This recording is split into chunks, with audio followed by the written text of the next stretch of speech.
we've been trying to tell better stories about women and clergy and the church, because we really need to tell better stories. Instead of just complaining about it, what if we flood the airwaves with something different?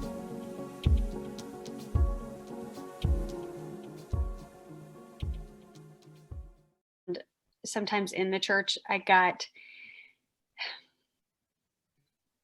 I started noticing a lot of people say stuff like, oh, I'm called to student ministry, or I'm called specifically for senior pastor. I'm called specifically for this. And I kept remembering, I struggled for years thinking, I would really like to know, what am I specifically called to? Because I thought that you had to have that, I mean, like, the senior pastor at the church I used to be at, I mean, he knew I'm going to be a senior pastor. I know I'm going to be a student pastor. I know I'm supposed to be this. And I'm like, that's great that you know that. I really look forward to the day that I get that. Right. And it made me kind of feel lost a little bit in my calling for a good handful of years. It did.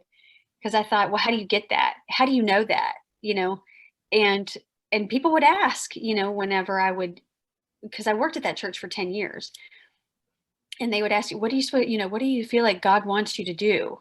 And I'm like, all he told me was to be a pastor and to talk to people. Those 3 words, talk to people, which you do everything you do in ministry is about talking to people. Like right. What we're doing right now, right? That's right. What you do that. We all, as pastors and ministers, yep.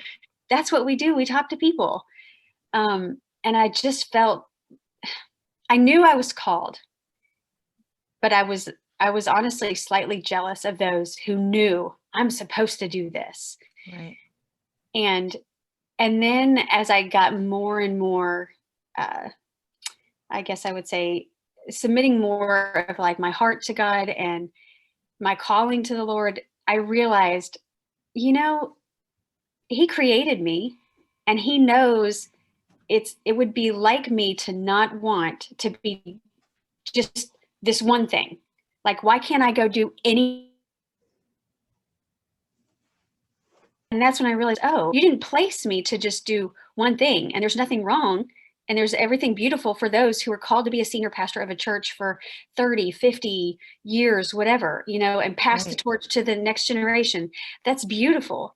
But there's also something really, really amazing and beautiful when God knows our personalities and says, you will experience a plethora of things in ministry. You can write for the gospel, you can write and tell people about the gospel. You can go and, pastorally counsel one-on-one and help somebody. You can lead do a conference director position and empower God's women to go and lead in his church. And I was like, oh, you know me so well, Dad. I don't want to be, it would, some people love that one position, but I would probably feel stuck. Yeah.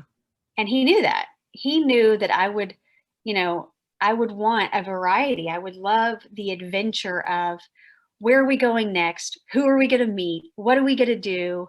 And then and I realized that, especially with the Air Force chaplaincy, I was like, I never saw that one coming. And who goes and joins the Air Force at 40? Like, who does that? And I thought, well, God would have somebody do that, because he needs women to lead in that area in ministry. And he would ask me to do that, because I might be a little nervous about that based on my age, but that's not going to stop me, because it seems like an adventure and it seems fun. It seems scary, but it seems fun. Right.